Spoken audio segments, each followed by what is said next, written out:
Right. So we're all good on the Hello, everybody.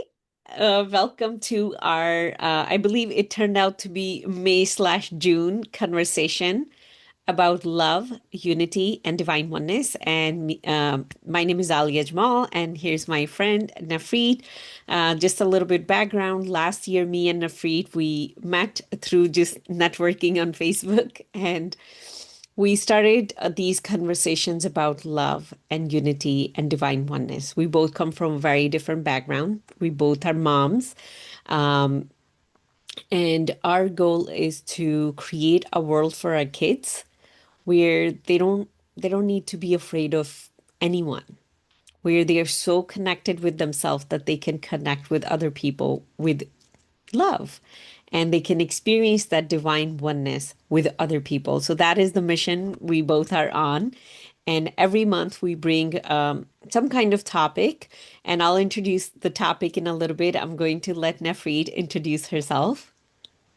Hey guys, my name is Nefrit and Alia, and I am a an advocate for eating disorders, recovery, and late identified autism, and I'm a proponent for the way of love and unity. I've gone through a life-changing experience journey through almost dying from an eating disorder to being diagnosed on the autism spectrum, and a recovery process that took 5.5 years at this point. And throughout my process, I started meditating, connecting to divine love and the love essence inside of me. And this is how I met Alia, and I started to really practice the way of love. And yeah, I think throughout this whole process, this is how I met Alia. And so, Yeah. I'm so excited we get to have these conversations. So everyone, today's topic is love and trust. And just a little bit about me, if you already don't know me. Um, my work is I call myself the love coach. My work is help people heal their relationship with themselves and unconditionally love themselves. So when the topic of love comes, trust is the first one to pop up. Usually we say we love and we trust, and then we fall in love. Um, in what I have discovered, trust always come first. So today we'll be diving deeper into love and trust, how we can walk this path of love is the way and stay connected to trust, because fear is going to come. Fear is going to come. It's going to whisper to you. It wants you to play with it. It's going to pull your legs, whether it's within you, whether it's within your family, or whether it's world at large. When we look out of our own home and we see the chaos that's going in the world, it is very hard for us to trust other people. And I'll just quickly share what has happened in the past, a month and a half or so, since we had our last conversation. So I come from a background in South Asia, Pakistan. That is where I was born. And one of the things I grew up with, and that's why I'm so passionate about divine oneness and unity. That's why I do not ascribe to you're any different than me, because I grew up seeing that separation and that hatred. And that little child within me was like, no, why are we hating our neighboring country? So everybody knows about the tension between Pakistan and India. And I grew up during those times where any time there could be a conflict, there would be forces on both ends. And I live very close to the border as well. So it's like, imagine 8 or 9 year old kid going to school thinking, I don't know if I'm going to see my family when I come home. Like, that is very, very traumatic. But that thing became real in the past month or so. It became real. The conflict erupted. My family, my steps kids are right on the border. Things are happening in their town. Things are happening to their school. One of my sister is still there.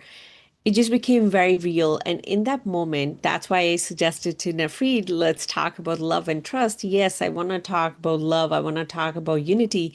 But when I see a conflict at home, homeland, or, where my family's in danger, how do I stay in that moment in love and trust.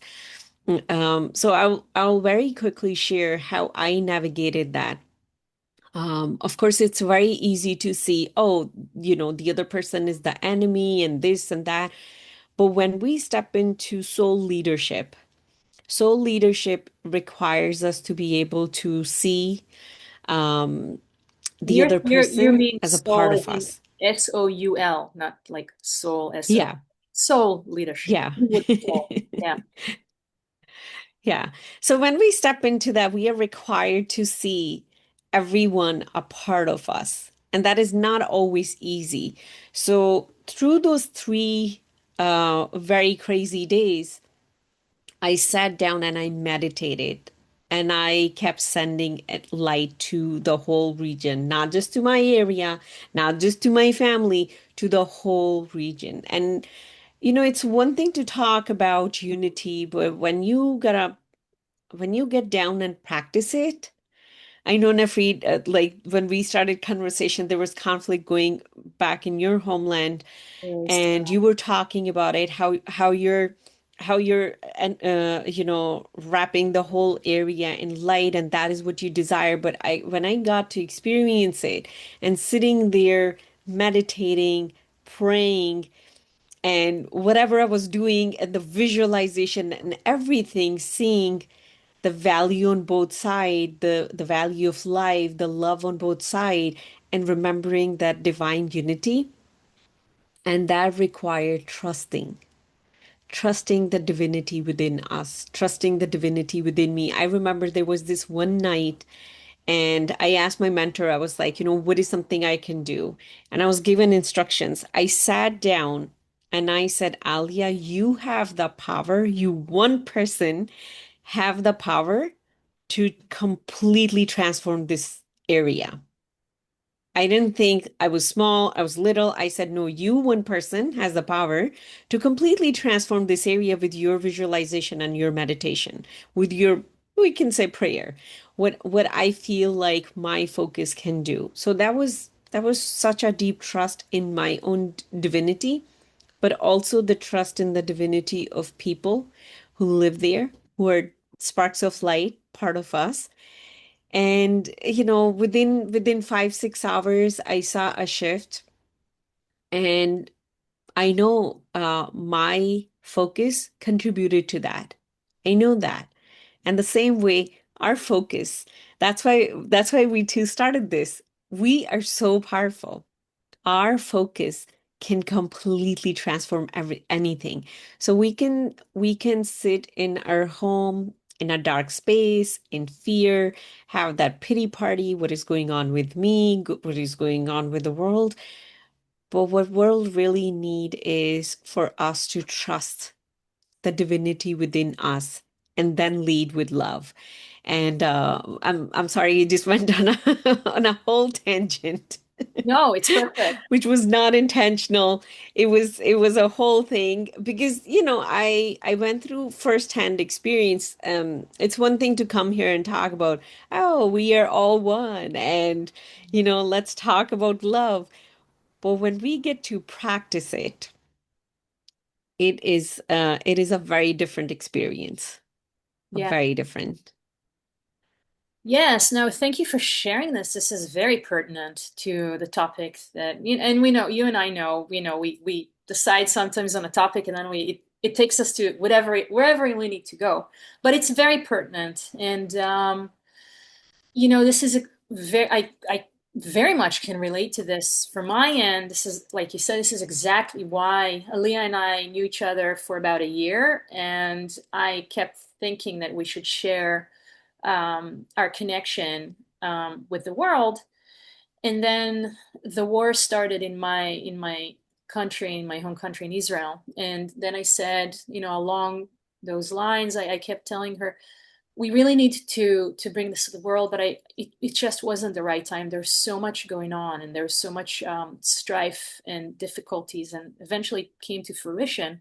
But I, Aliyah said it's one thing to sit and say, okay, let's talk about love and unity when maybe you're you have the basics for that, but we're really coming from different backgrounds. Alia, is coming from the Muslim community, and I'm not religious, but I'm coming from Israel, from the Jewish community, and this is when we really need to come together and join forces. And the war is still happening in Israel, and the tension between the Palestinians and the Israelis is very, very much on the forefront of my mind. It's been like this for 600 plus days.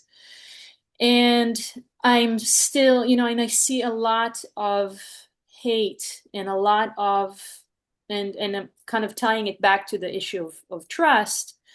There is a lot of hate on both sides. And us as human beings, we get a lot of invitations to follow in the heels of hate, to follow in the heels of violence. It's very, very tempting to kind of succumb to this intrinsic propensity. It's very human to want to do that, but it's easier to just follow hate and follow anger and let yourself kind of get swept up and forget who we really are, and that we are one, and that we all are part of a united love, a one, because it takes more effort to, in the face of these invitations, to say, you know what, I see you, I hear this invitation, but I'm going to choose love. And when you make that choice in face of this violence, and I hear a lot of hate from both sides, and I hear a lot of compassion and wanting to work as one from both sides as well, the Palestinian side and the Israeli side. And this is where it's all about, to let the world be the world, but you have as individuals so much power, and like Elia said, you have so much power to make a difference. And when you choose love from both sides, when you choose to lead with love, you kind of add another spark of, I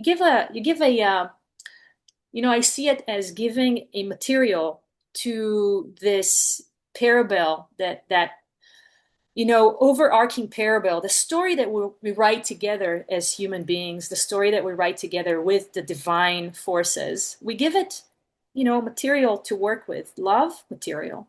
So when we choose love in face of hate, and we choose to say, I see that, I see all that is happening in the world. I see, yes, all this horrendous things are happening on both sides. And but where do I want to be in this? Do I want to add to this, or do I want to be a force of change? Do I want to bring love into the plate, into this parable? Do I want to help the world? Or do I want to just add to those forces of hate and violence? So when you choose that love in face of these invitations, you not only expand yourself, you expand your soul. And like Elia said, when you're how do you say it, leadership, you not only, Soul leadership. yeah, not only you expand yourself, you add to the expansion of the whole.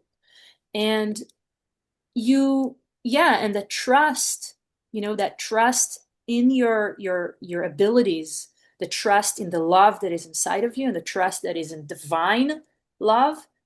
That's a huge, it's kind of ground zero, because I, throughout this whole conflict, I would kept adding my voice and trying to reassure the people that are around me, the people in my hometown, also my family, my friends are in harm's way, have been in harm's way for the longest time. My family have experienced it firsthand, and the violence and the cruelty.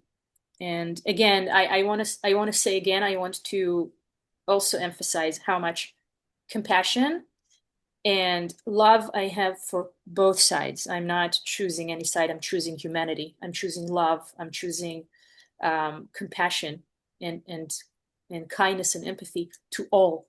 So, And there is love and empathy on both sides. So I would keep telling my close friends and my family, trust, trust in that there is love out there, trust in the divine love, trust that you're not alone.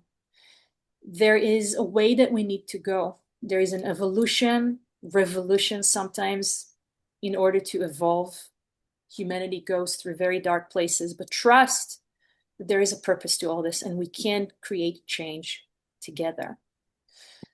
Yeah. Yeah, that is so beautiful, just the way you put it together. Um, one of the thing I have been pondering over, because love is the topic I am going deeper into every day, learning more about it, and also the world of the heart.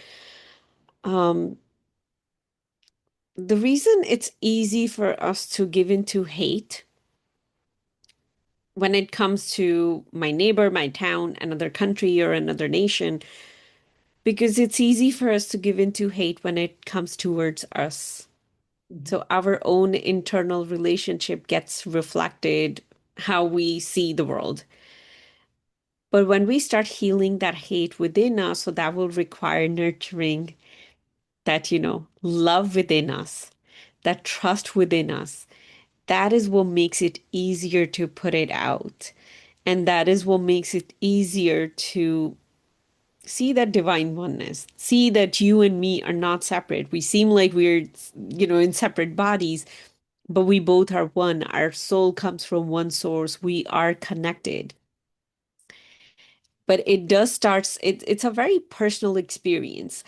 A lot of people, like, they talk about world peace and they want to protest and they want to, get their voice heard. But my mind always goes to, and that is where I do realize that, I am ahead of my time, and that is how every leader is ahead of their time. Because me and you, we both are thinking about our kids when they grow up and their kids. Like that is the generation we are focused on. um where do I do the work right now? And it would be very internal, and then it would be in the relationships. For example, like, last year I got remarried, and boy, like, the way you get I think tested in your trust and love and you're building a new relationship is just a different level. And I keep going back into the moments where the fear shows up, or the judgment or criticism, anything want to show up. I just go back to trust. Keep trusting. Keep trusting wherever you're headed.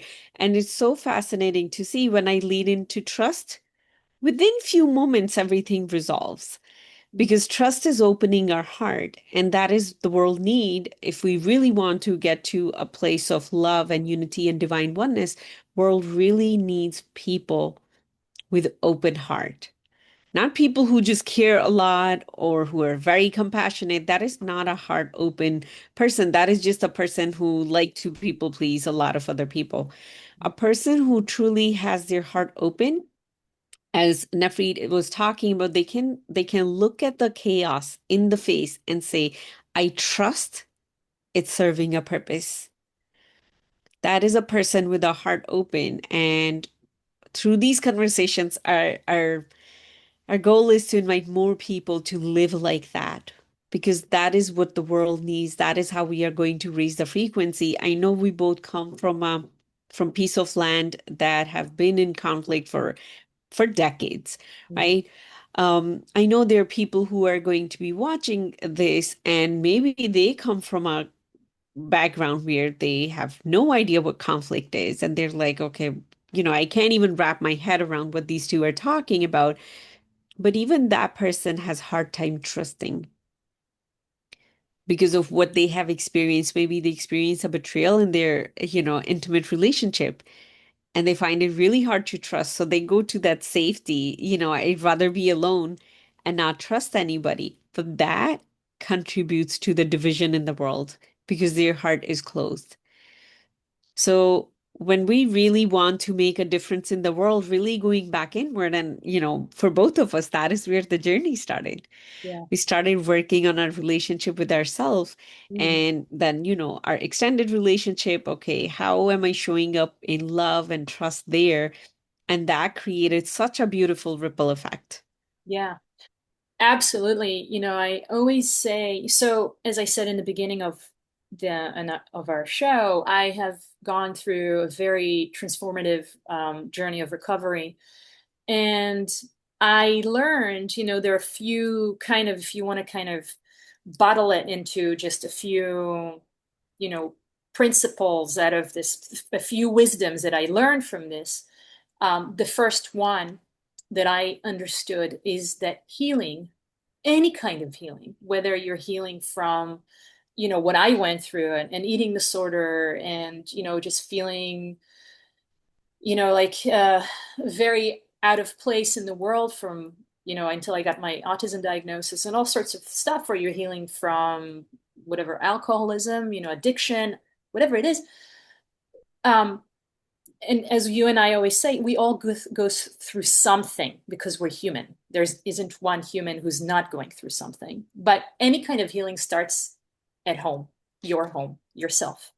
So the first step to healing really is to find self-love. And it wasn't a hop, skip, and a jump for me from a lifetime of self-hate to reconnecting. I'm saying reconnecting because we all are love. We just need to remember it. So reconnecting to love, it was first giving myself grace, and it was afterwards self-acceptance. But from self-acceptance to self-love, it's a really, really important step. It's not just you're just accepting yourself, you're loving yourself. And each and every one of us will have a different place to get there. But absolutely, once you heal the relationship with yourself, and once you're able to love yourself, you can create a more loving, open heart to the rest of humanity, and it can change the way you see things. And you talked about leaving a world. I want my world, my kids to live in a different world. But there's one very important thing that I was thinking about, and I was thinking about, for one, when we talk about trust and divine oneness, in the divine source, which I never really had up until my healing journey. I reconnected. I understood that we really are part of a divine that walks alongside of us, that is there, loving us, giving us support, seeing us. Um, but there is an aspect of, for one, once you understand that, it's not about like accepting the situation, accepting that there is a purpose, a greater purpose that everything is serving. It does not negate the pain and the suffering that people are going through. It doesn't say, okay, I see it, and I say this is okay. It's okay that they're suffering. This is actually an aspect of love. When you open up your heart, seeing somebody else's suffering and helping them carry it, and seeing the pain on all sides, that is an act of love. Not turning away from it and saying, I don't want to look at other people's pain, but to look at the pain and say, whatever your level is, some people cannot tolerate this, but whatever it is that you can't do, to, it's not saying the pain is okay. It's saying, let's find together a way to lessen the pain, to help others carry the pain with them. That's an act of love.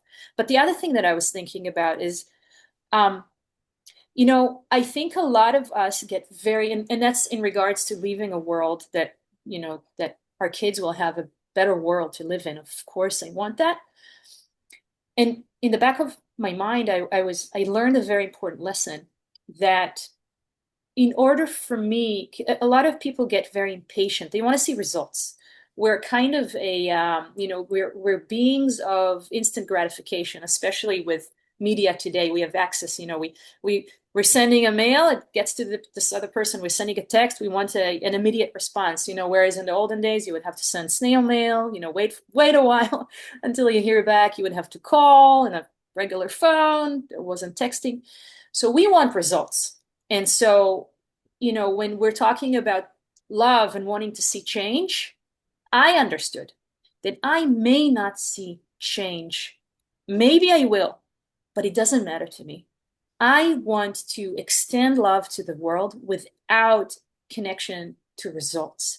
And I think this is when This is the most knowing that I'm making a difference, knowing that my voice, that my love can make a difference, but it's not, there's so many components working at the same time. There is the divine love that sets the stage and move things around, and there is other free wills around the world. I make a difference. My love, each and every one of us, make a difference, will make a difference. But it doesn't matter to me what it is, so long as I know that I'm extending love to the world without waiting on consequences, without waiting to see immediate results.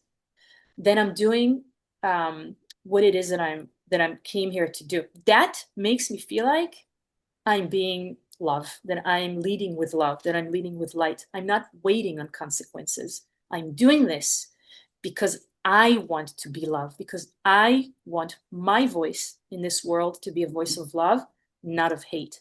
So, so two things. One, know that you're making a difference. Absolutely. Each and every one of us have so much power to create change, to tip the scales. But two, don't wait on results. Don't wait on outcomes. Do it because it makes you feel inside true happiness, because extending love makes you feel it's a self-love. It's an act of self-love. Really it is. Yeah. I love how you're saying, like, don't wait for the results and how we make a difference. The way I look at it, each and every one of us are carrying a piece of the puzzle. Yeah. And once we realize I am part of this solving this big puzzle, which is peace in the world, and when I put my piece down, I have contributed in completing that puzzle. That puzzle might get solved like, 500 years from now, but Yeah, I put down the piece that I was carrying. exactly. And that is what the world need. In the moment, like, there's an invitation to hatred or fear, remembering there is divine light within me, there's divine love within me, I'm going to put down the piece of puzzle that carries the frequency of love. And if after that I end up leaving this physical world, I did what I came here to do. I'll share a very quick story with you.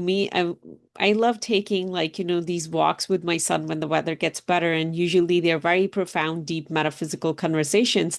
So I asked him, I said, what do you want to do with your life? What do you want to create? Let's say you have um like, I think I told him, let's say you have 89 more years to do, what would you create? He was like, huh, I never thought about my life that way. And then right away he was like, Mommy, what would you do? Mm, And I said, well, I still have about 60 plus years left. So I would create a system in the world where people can understand love and peace, mm, and they don't have to suffer in pain. I just want to create that system worldwide, leave it there, but spread it to the level where when a person feels down, they know there is a solution. Like, a lot of time, we don't even know there's a solution. I'm pretty sure you went through your healing journey in the beginning, not even know where to go. mhm, So can I contribute to the world in a way where people will actually know? Then they use it or not use it is a different thing. And as I was talking about it, I just felt like, this release in my body. mm. Yeah, if I can do that, I have done my work. Yeah. And nobody knows when we will leave. At least I'm working towards that. Maybe I'll create or I'll start something and someone else will come after me and they'll do the rest of it. We all are continuation Right. of the souls that has gone before. So, you're coming from your ancestor lineage, which you are creating is, there's another force living through you. Your kids are going to live that force. Right. And the way I look at it, because, again, I grew up in a land of conflict. And sometimes I think about, wow, what a perfect place for my soul to land and then choose to be ambassador of love and peace in the world. That is exactly where I needed to come. I needed to see firsthand the pain of the conflict that us humans go through. Um, whatever my ancestors have gone through, I am here to create that generational shift. Sure. And I think each and every one of us can choose how am I going to create that generational shift. And again, it doesn't start with creating world peace. It starts with creating peace within me, Sure. creating peace within my family, and that is what create the ripple effect to the world. How can I be the person in my generation who lead into trust fully and love fully? So that is the question. That is like the parting question I wanted to share with whoever is watching, and that is the question I'm focusing on myself too. And Nefrit, what would you like to wrap it up with? Yeah, I absolutely agree with you. And like you said, I also grew up in a region full of conflict. Besides the war that's been happening, I experienced it firsthand.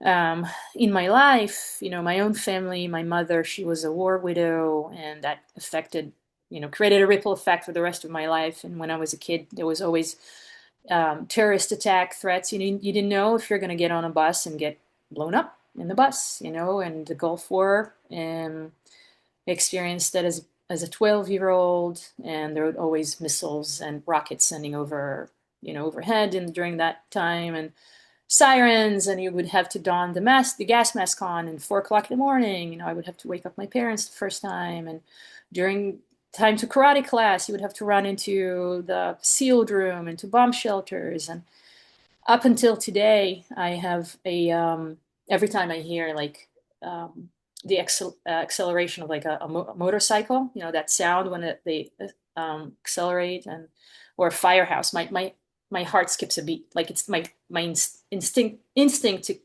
wait a minute, where's the gas mask? It's still ingrained in me. So I also experienced it firsthand, but I did not let that. I'm I experienced it, and I'm choosing love. I'm not choosing hate. I don't have any hate inside of me, and because it's not who I want to be.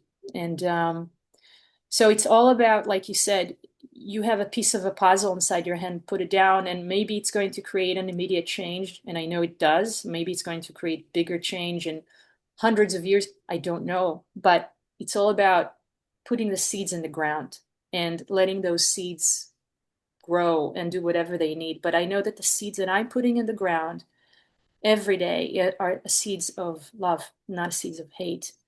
And at that point, I feel that I'm doing what I'm supposed to do. And if I have to depart the world tomorrow, I feel that I'm leaving it in kind of a gift that I'm giving to the world.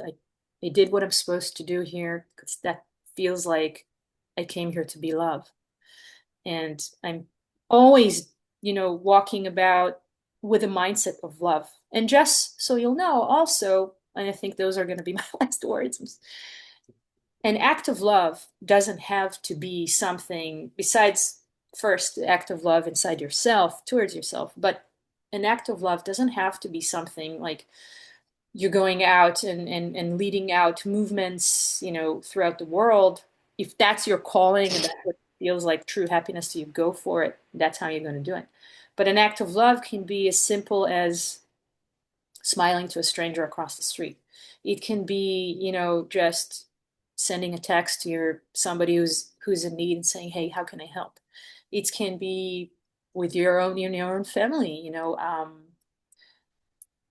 raising your kids, and hey, I'm a safe space for you to come and talk to me.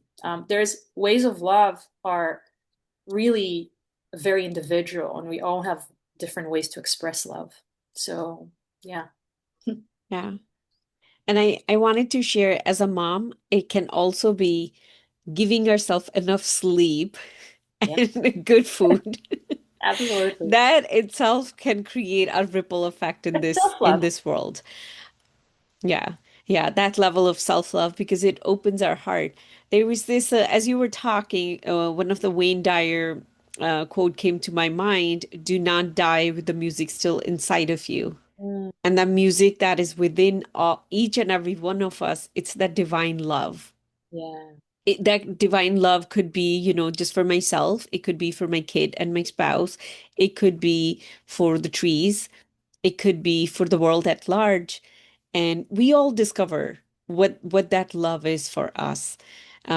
We all discover when we walk on this path, but there's something within each and every one of us, and there's no one that is separate from us, even though it feels so real that they look different, they talk different, they eat different food, they wear different clothes. It just feels so real.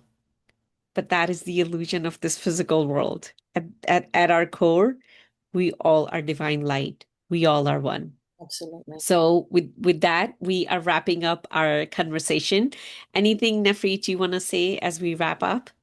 Well, I just want to mention I started uploading our conversations to YouTube. So there is a YouTube channel. You and I are still, Aaliyah and I are still talking about creating an official podcast out of our conversations. But until then, and it will happen, until then, you can find our conversations on the YouTube channel that I named The Way of Love. And you can find it on my page, and Aaliyah can share it on her page, so you can visit these conversations again if you would like to. And please help us Yeah. share and spread the love.